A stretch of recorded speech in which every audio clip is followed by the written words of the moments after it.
The morning sun was just starting to peek over the Texas horizon when Samuel Mackenzie stepped out of his small wooden cabin.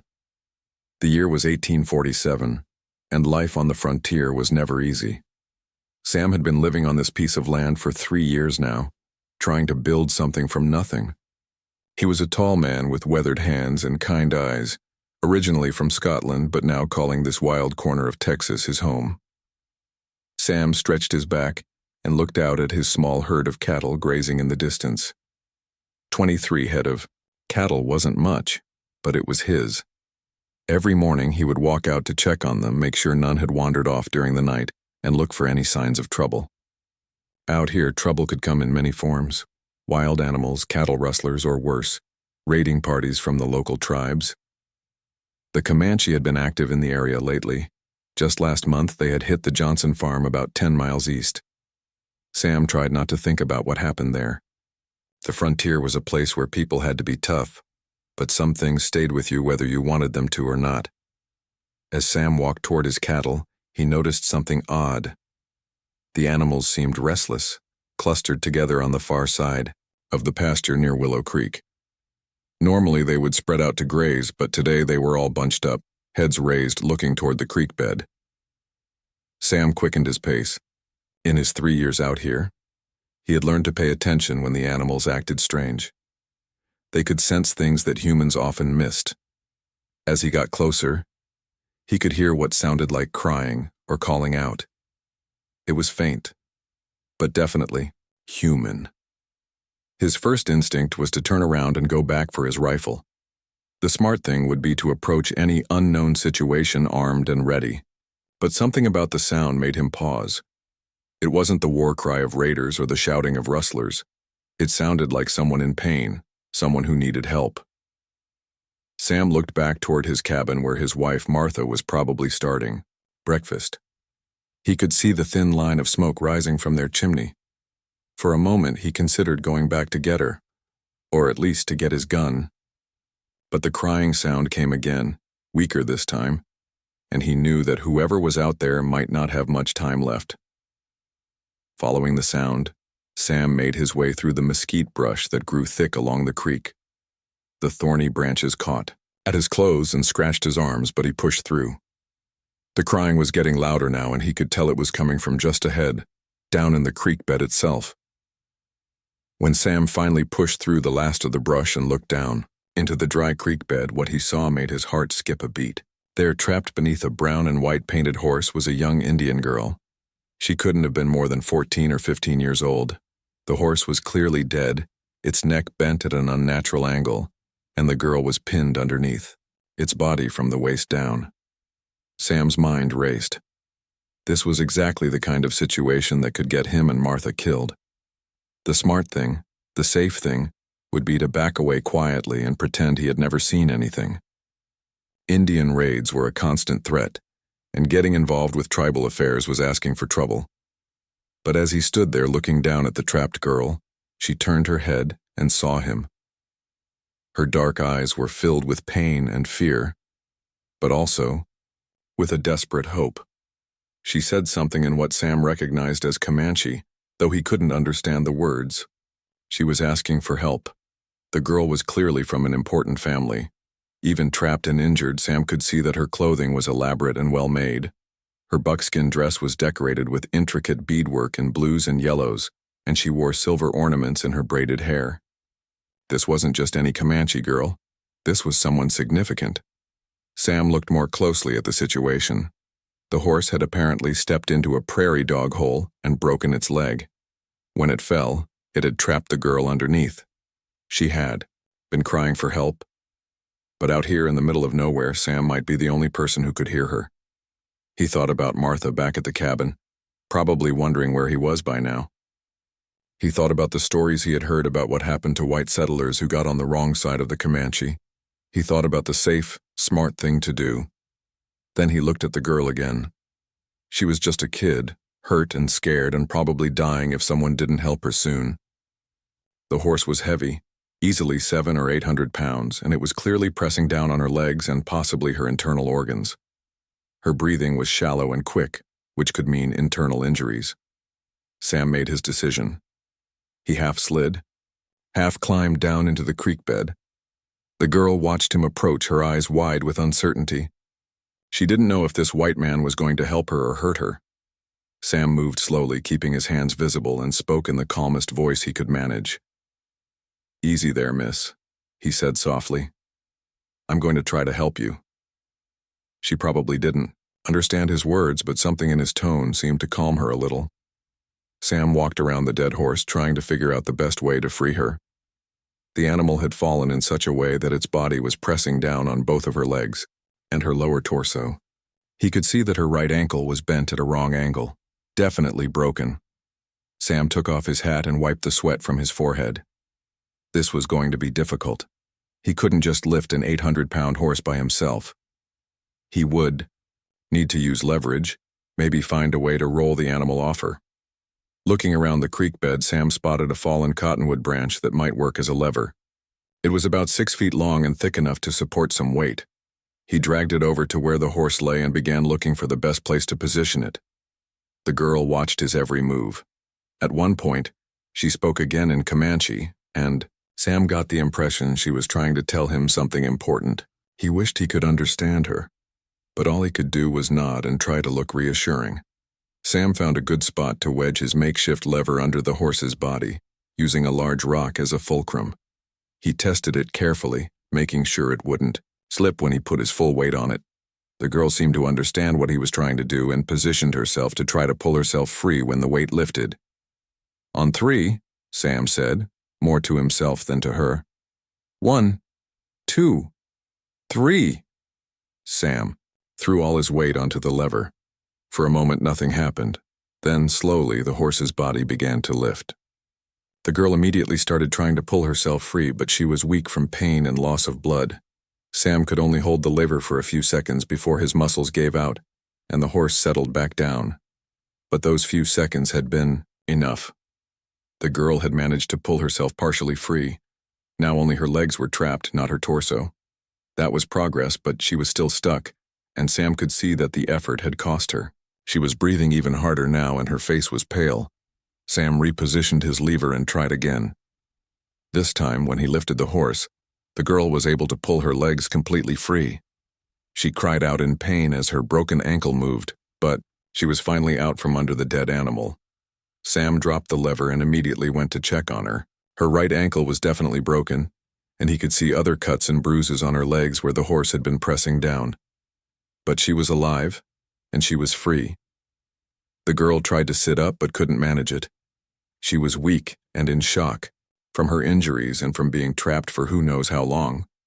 Sam realized she needed medical attention, and she needed it soon. Out here, that meant taking her back to his cabin where Martha could help tend to her wounds. Sam looked at the girl, really looked at her, and tried to imagine what Martha would say when he showed up with an injured Comanche. His wife was a good woman with a kind heart, but she was also practical and cautious.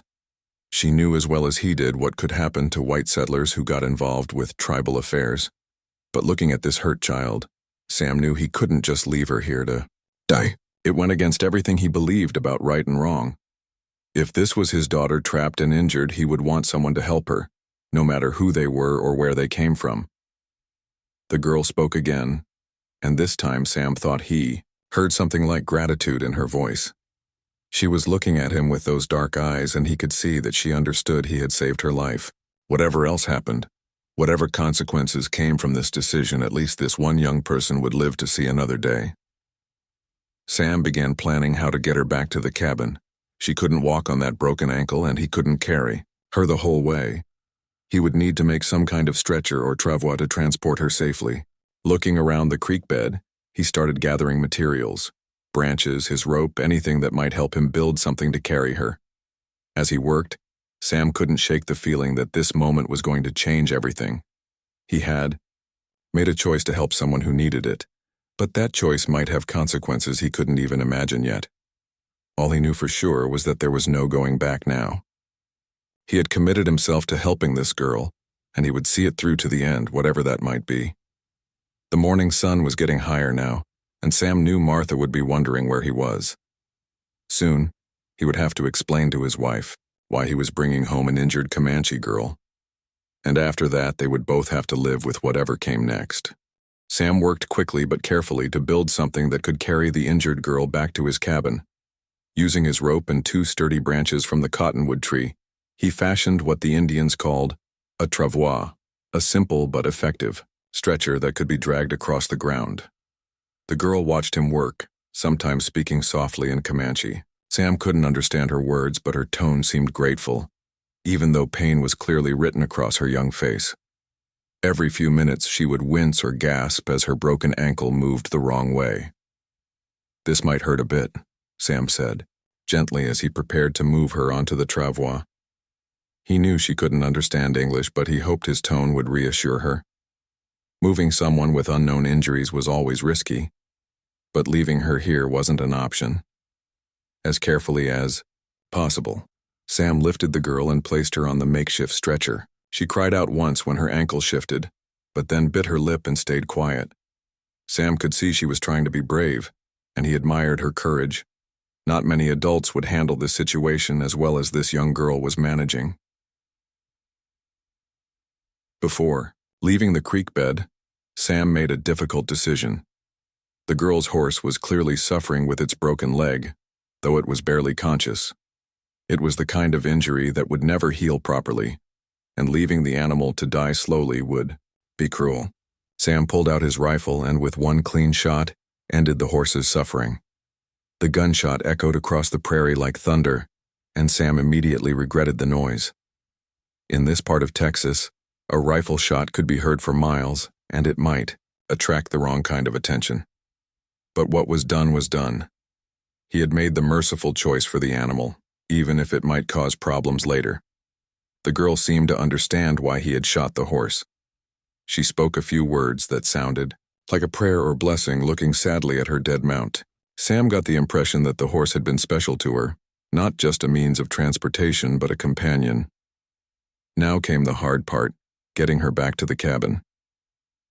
The travois worked well enough on the sandy creek bed, but once they reached the rocky ground above, every bump and jolt made the girl's face tighten with pain.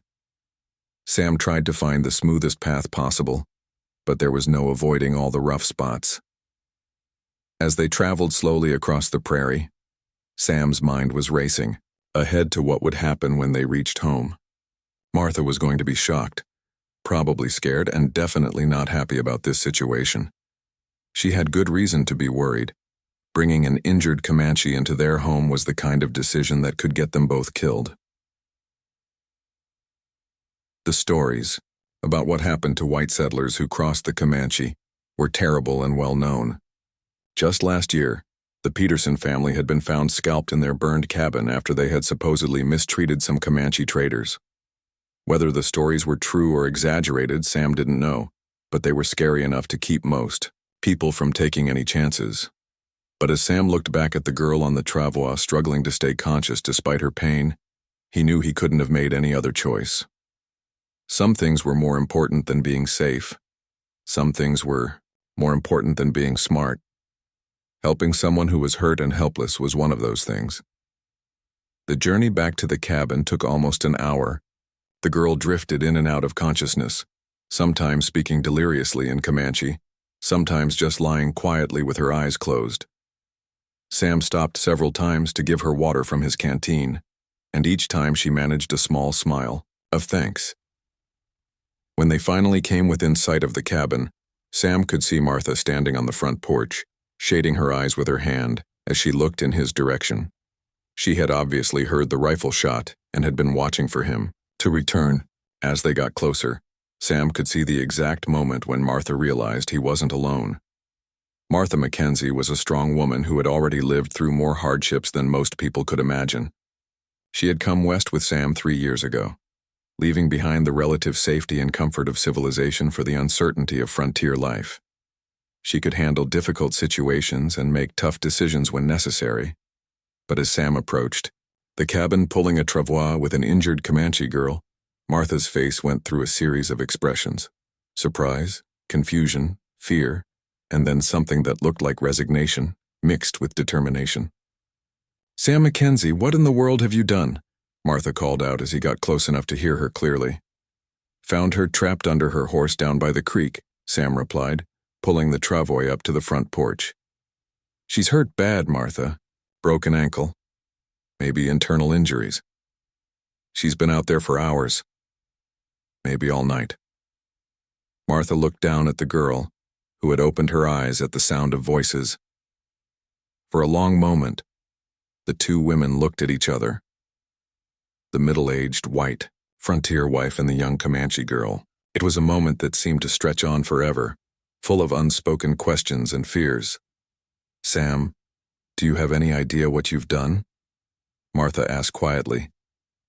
Do you know what could happen to us? I know, Sam replied. But look at her, Martha. She's just a child. I couldn't leave her there to die. Martha looked at the girl again, and Sam could see his wife's natural compassion fighting with her practical fears. The girl was clearly in pain, clearly helpless, and clearly very young. Martha had always had a soft spot for anyone who was hurt or in trouble, regardless of who they were. Bring her inside, Martha said finally, making the decision that would change all their lives. But Sam, if we do this, there's no going back. We're committed now, whatever happens. Together they carefully carried the girl into the cabin and placed her on the bed in their small spare room. The room was barely big enough for the narrow bed and a single chair, but it was clean and warm, and it would have to do. Martha immediately went into her nursing mode. She had tended to injuries before. Sam's various cuts and bruises, sick neighbors, even a cowboy who had been trampled by a bull 2 years ago. She knew what needed to be done, even if she had never treated a Comanche patient before. We need to cut away her moccasin to see that ankle properly, Martha said, getting her sewing scissors. And we need to check for other injuries. Sam, heat some water and bring me clean cloth for bandages. The girl watched them work with wide, alert eyes. She was clearly in pain but was trying not to show it. When Martha began cutting away the leather moccasin from her swollen ankle, the girl gripped the edge of the bed but didn't cry out. What they found wasn't good. The ankle was definitely broken, swollen to twice its normal size and already turning deep purple. But it didn't look like the bone had broken through the skin, which was something to be grateful for. Compound fractures were often fatal out here, where proper medical care was days away.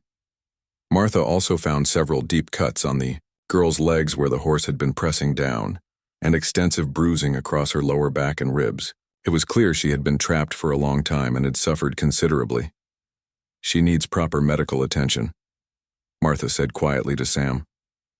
More than we can give her here, but the nearest doctor is a 3-day ride to Austin, and I don't think she could survive that journey right now. Sam nodded grimly. They would have to do their best with what they had and hope it would be enough. Martha was a skilled nurse, even without formal training, and she had saved lives before with nothing but common sense and determination. As Martha worked to clean and bandage the girl's wounds, Sam noticed something that made his blood run cold. The beadwork on the girl's dress wasn't just elaborate. It was the kind of work that indicated high status within the tribe. The patterns and colors meant something, and Sam was beginning to suspect that this wasn't just any Comanche girl. Martha, he said quietly, look at her clothes. That beadwork, those silver ornaments in her hair. I think she might be someone important. Martha paused in her work and really looked at the girl's clothing for the first time. She had been so focused on the medical situation that she hadn't paid attention to what the injuries might mean in terms of tribal politics. You think she's a chief's daughter? Martha asked, her voice barely above a whisper. Could be, Sam replied. And if she is, that could be either very good news or very bad news for us. The girl seemed to sense they were talking about her. She spoke a few words in Comanche, pointing to herself and then making gestures that Sam couldn't interpret. She was trying to tell them something important, but the language barrier made communication nearly impossible. As the afternoon wore on, Martha continued tending to the girl's injuries while Sam kept watch outside. He found himself constantly scanning the horizon, looking for any sign of riders or search parties. If this girl was important to her tribe, they would be looking for her. And when they found her, Sam and Martha's lives would depend on how the girl's rescue was interpreted. The girl managed to drink some water and eat a little bread that Martha offered her. She seemed to be getting stronger as the hours passed, which was encouraging. But Sam couldn't shake the feeling that this was just the calm before the storm. As evening approached, Sam and Martha finally had a chance to talk privately about their situation. They had committed themselves to helping this girl, but they both knew that their decision would have consequences they couldn't predict or control. The next morning brought better news than Sam and Martha had dared to hope for. When Martha checked on their patient, the girl's fever had broken during the night, and her breathing was stronger and more regular. The color was returning to her face, and her eyes were bright and alert. "Good morning," Martha said softly, bringing a cup of water and some warm broth. The girl smiled and tried to sit up, wincing as her broken ankle reminded her of her condition. But the fact that she was able to move at all was encouraging. Over the next 3 days, something remarkable happened in the little cabin on the Texas frontier. Despite speaking completely different languages and coming from worlds that were often at war with each other, 3 people began to form an unlikely bond based on simple human kindness and shared necessity. The communication started with basics, gestures and pointing. The girl would point to herself and say what sounded like Ayana, so Sam and Martha began calling her that. They taught her their names by pointing to themselves and repeating Sam and Martha until she could say them clearly. Ayana proved to be remarkably intelligent and quick to learn. Within 2 days, she had picked up a dozen English words and was using them correctly. Water, bread, thank you, and good were among her first vocabulary. In return, she taught Sam and Martha basic Comanche words for common objects and simple concepts. But it was through her drawings that Ayana really began to communicate the important things. Using charcoal from the fireplace and pieces of birch bark that Sam brought her, she created detailed pictures that told her story and revealed crucial information about their situation. Her first drawing showed her family. She drew herself next to a tall, imposing figure that was clearly a man of importance, decorated with feathers and carrying what looked like a war lance. Around them, she drew other figures, indicating a large family or tribe. She pointed to the tall figure and said a name that sounded like Tall Bear, then made gestures that suggested he was her father and a chief. Sam and Martha exchanged worried looks. Their suspicions had been correct. Ayana was the daughter of a Comanche war chief. This news was both terrifying and potentially hopeful. Terrifying because war chiefs had the power to launch devastating raids against settlers. Hopeful because chiefs also had the authority to make peace and grant protection. Ayana's next series of drawings told the story of how she had ended up trapped under her horse. She drew herself riding away from the tribal camp, indicating with gestures that she had been alone on some kind of journey. She drew the prairie dog hole that her horse had stepped in, the fall, and then herself trapped and calling for help.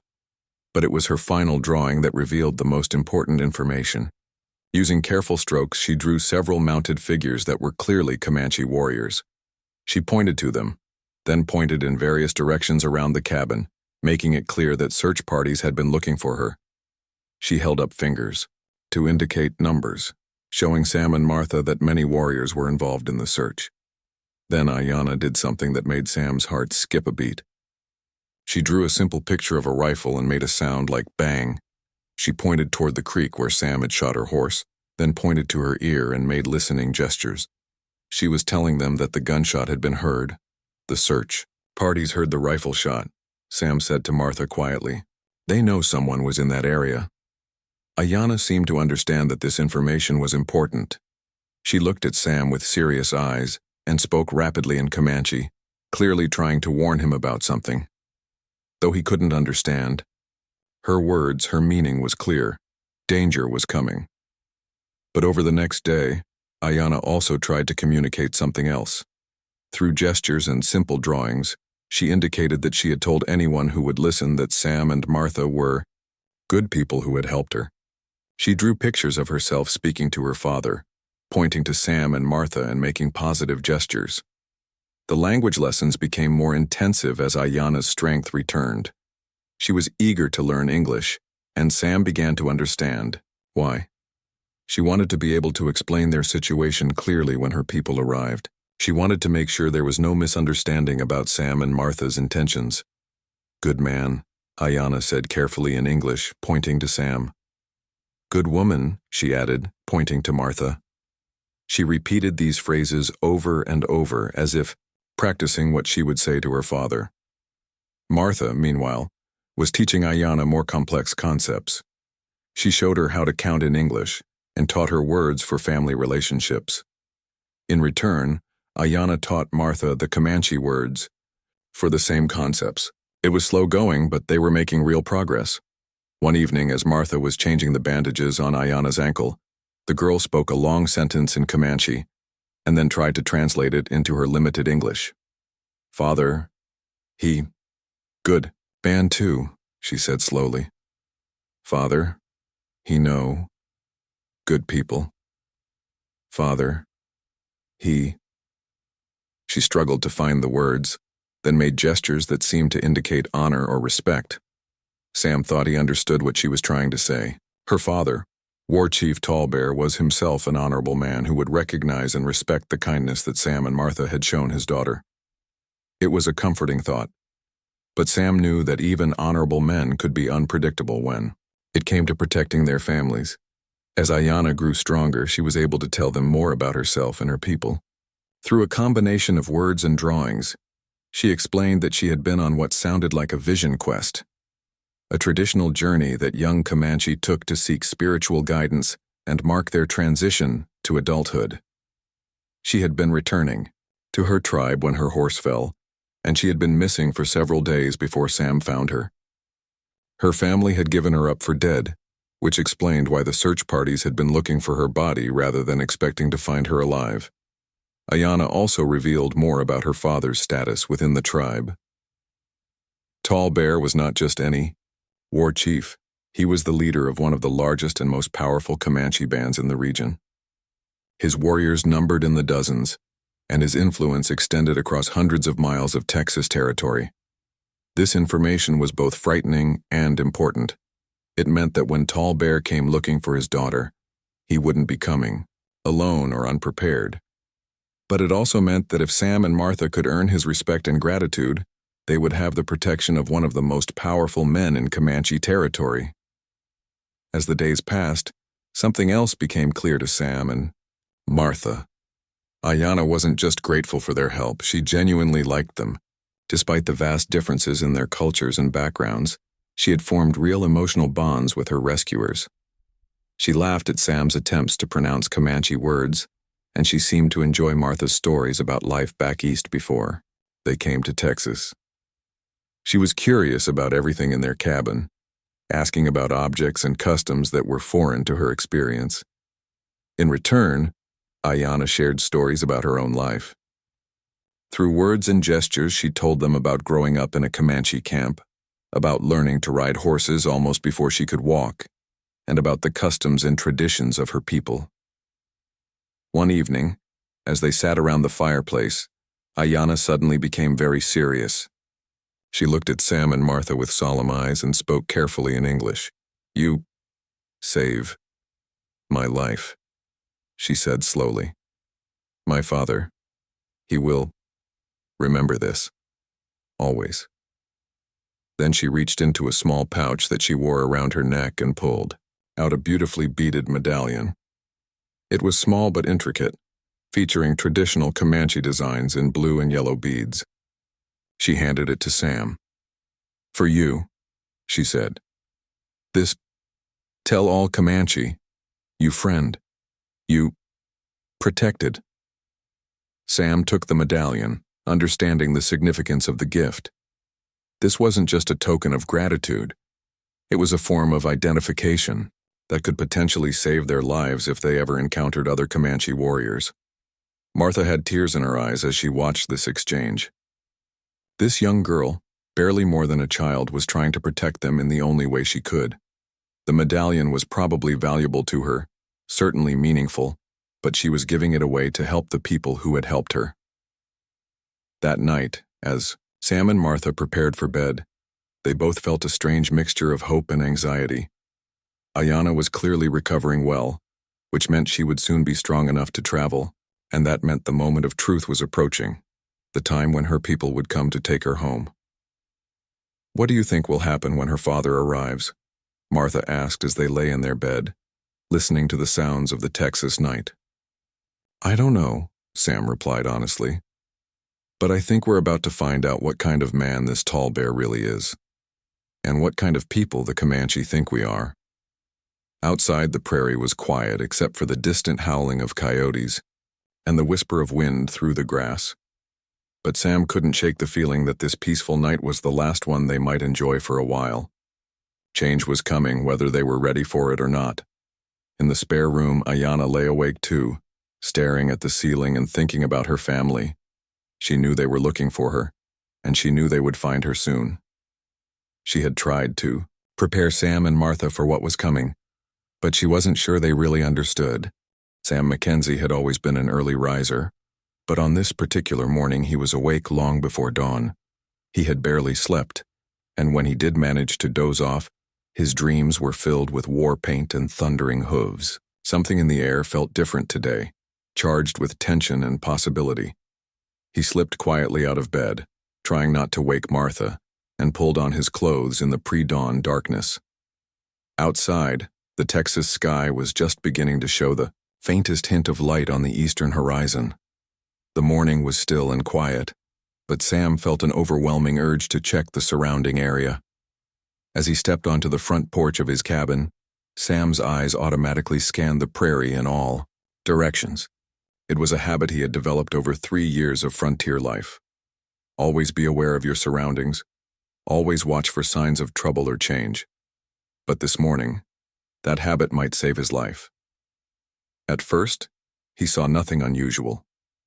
The prairie, stretched out in all directions, covered with the typical mix of grass, scattered trees, and mesquite brush. His cattle were grazing peacefully in the distance, which was usually a good sign that nothing dangerous was nearby. Animals had a way of sensing threats long before humans noticed them. But then, just as the sun began to peek over the horizon, Sam noticed something that made his blood run cold.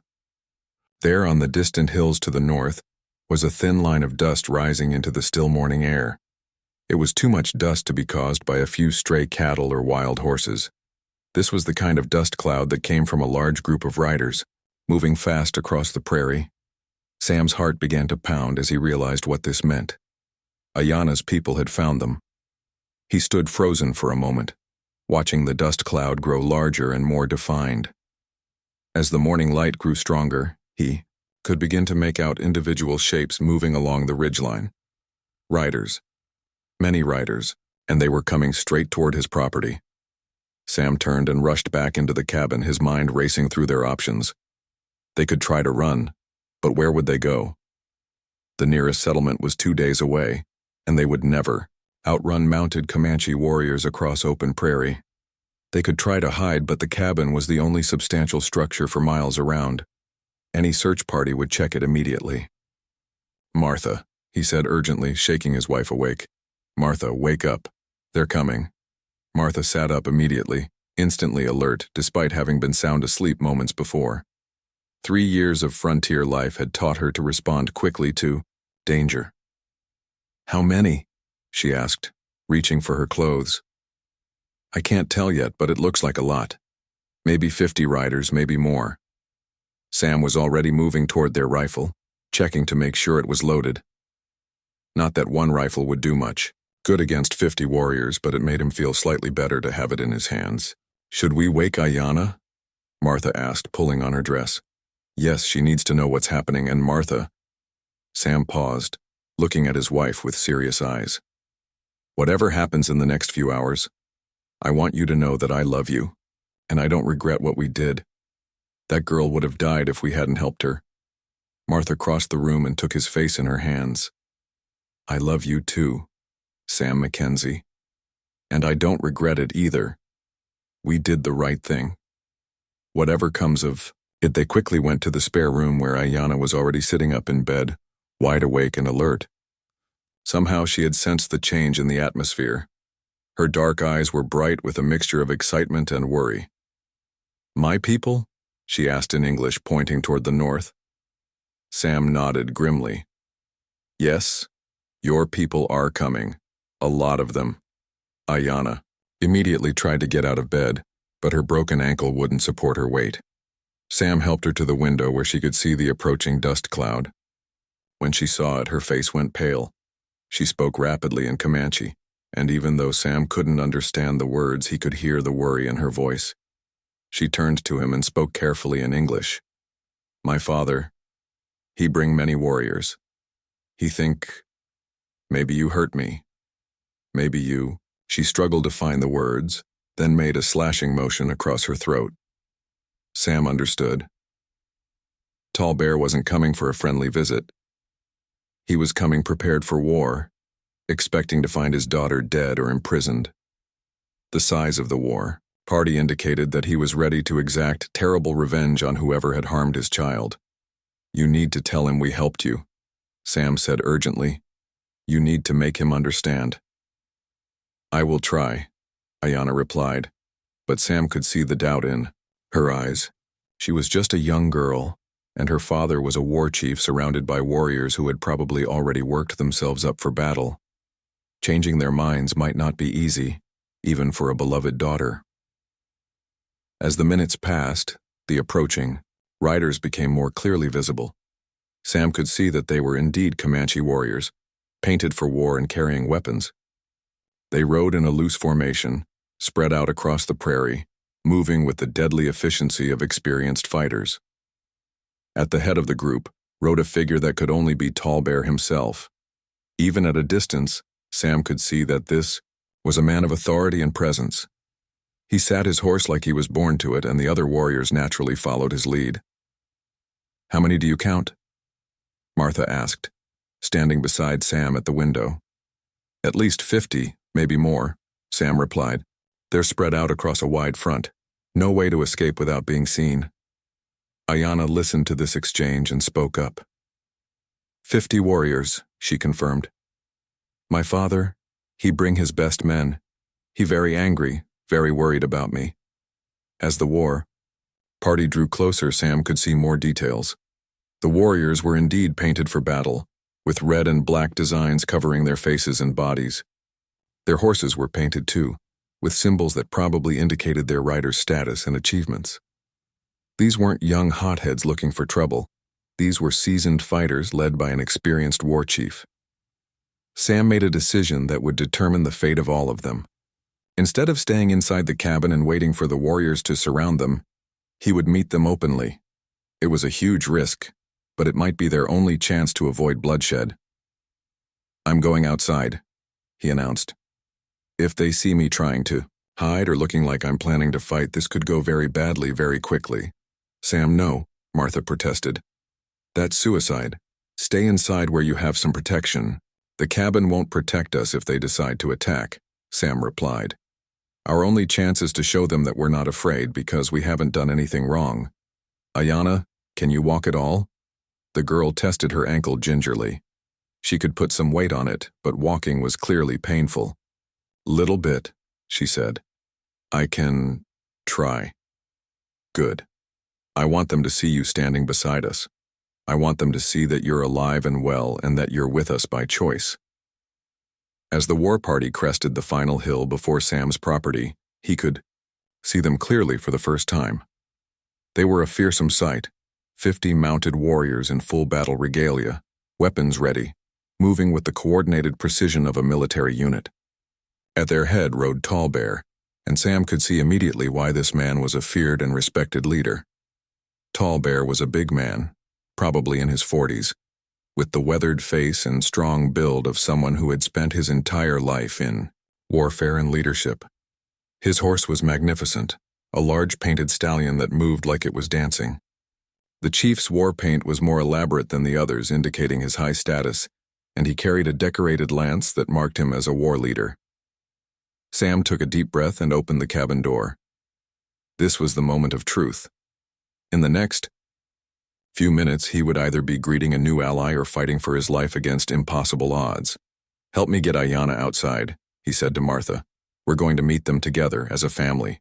With Martha on one side and Sam on the other, they helped Ayanna walk slowly out of the cabin and onto the front porch. The girl was clearly in pain, but she was determined to be seen by her father's warriors. She wanted them to see that she was alive, that she was being cared for, and that these white people were her friends, not her captors.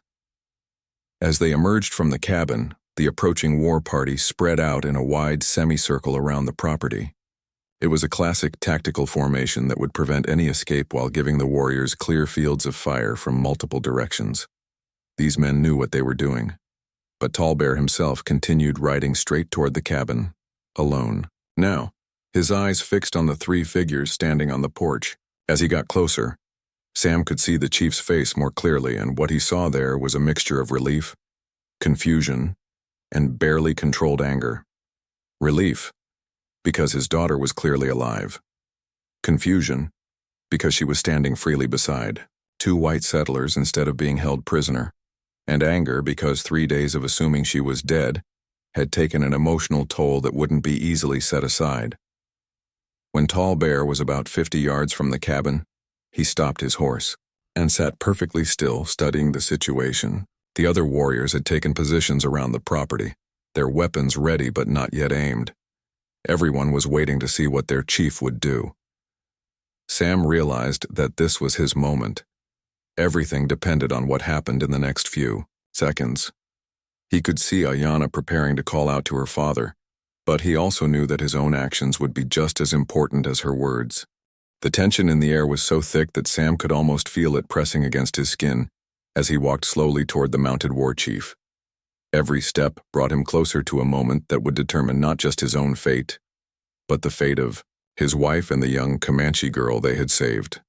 Tallbear sat motionless on his painted stallion, his dark eyes taking in every detail of the scene before him. Here was his daughter, alive and clearly being cared for, standing freely beside two white settlers. It was not what he had expected to find after 3 days of assuming she was dead. Behind the chief, 50 Comanche warriors sat ready on their horses, their weapons prepared but not yet raised. They were waiting for their leader's signal, ready to follow whatever course of action he decided upon. The morning air was filled with the soft sounds of horses shifting and breathing, leather creaking, and the distant calls of prairie birds going about their morning routines. When Sam was about 20 feet from Tallbear, Ayanna's voice rang out, clearly across the space between them.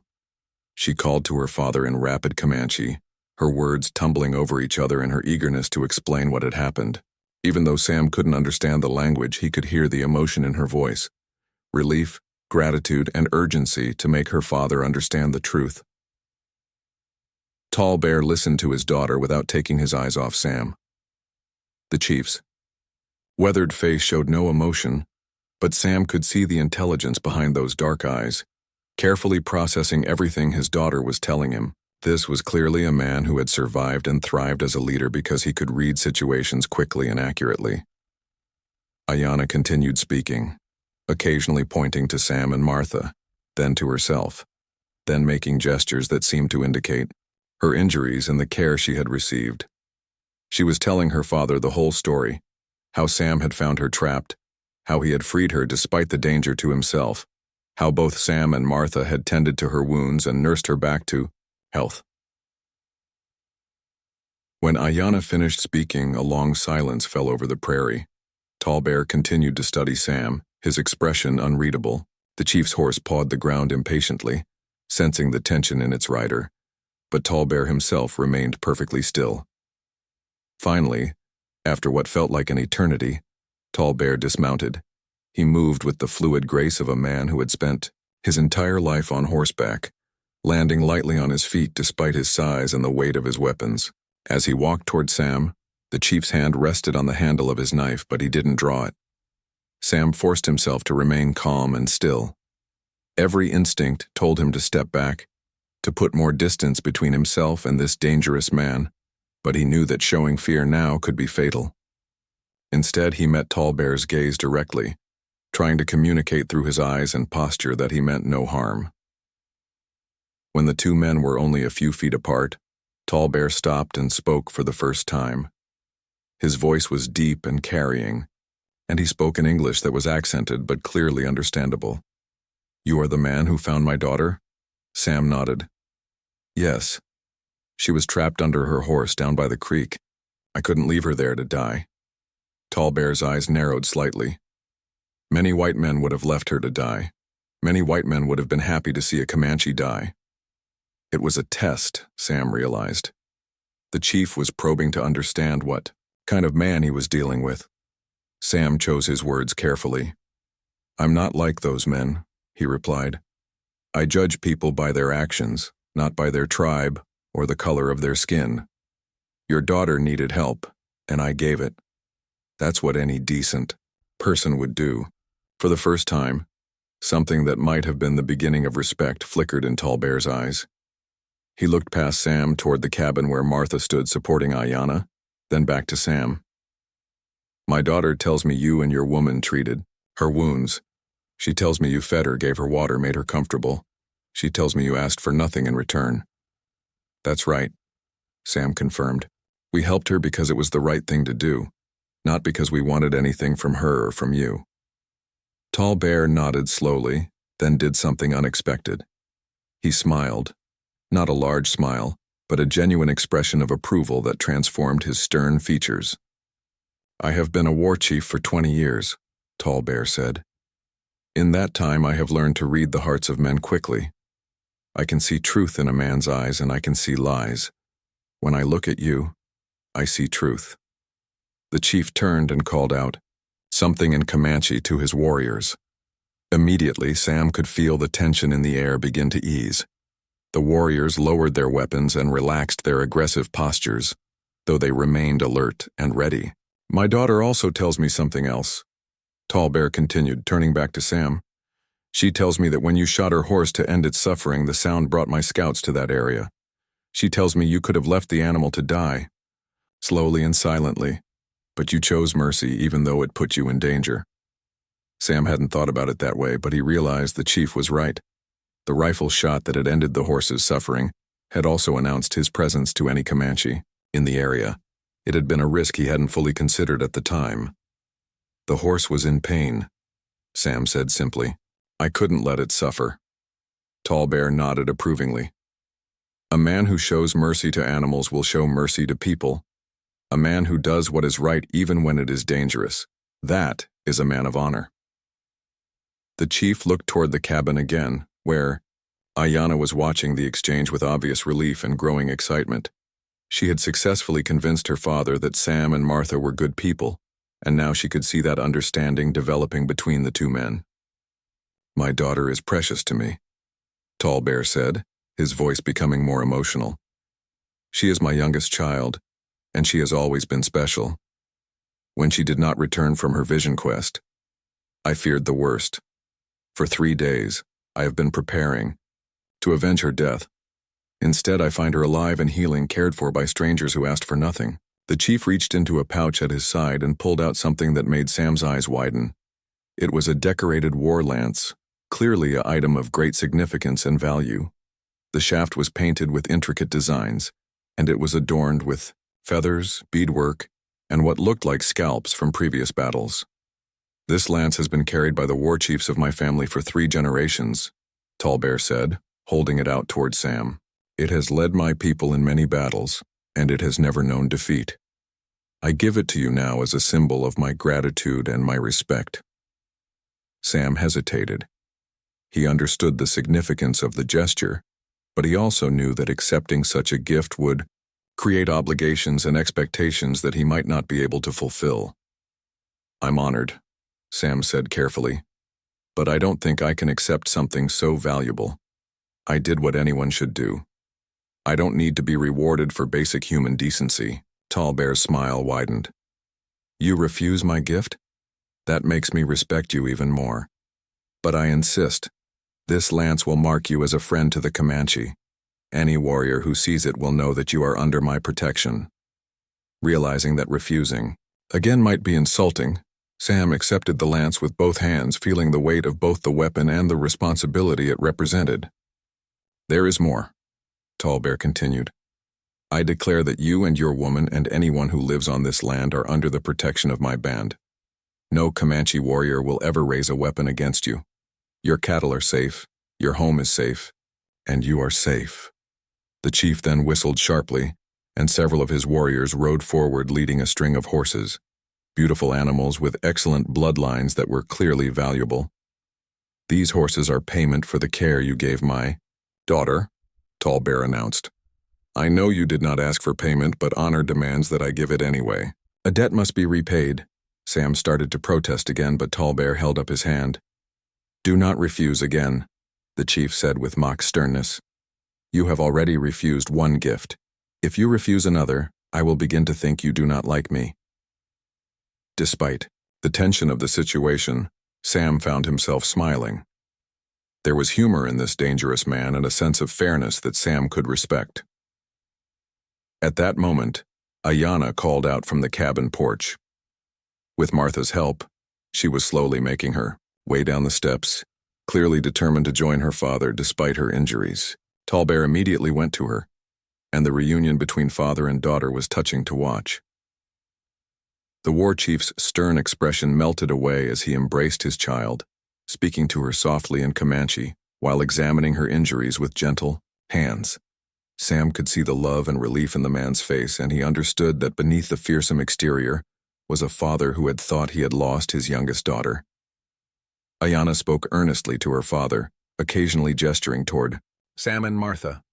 She was clearly giving him more details about her rescue and the care she had received. At one point, she pulled out the beaded medallion from her pouch and showed it to Tall Bear, explaining in rapid Comanche. The chief looked at the medallion, then at Sam, and nodded approvingly. He said something to Ayanna that made her smile, then walked back to Sam. My daughter tells me she has already given you a token of friendship, Tall Bear said. That medallion will identify you to any Comanche as someone who has earned our gratitude. Guard it well.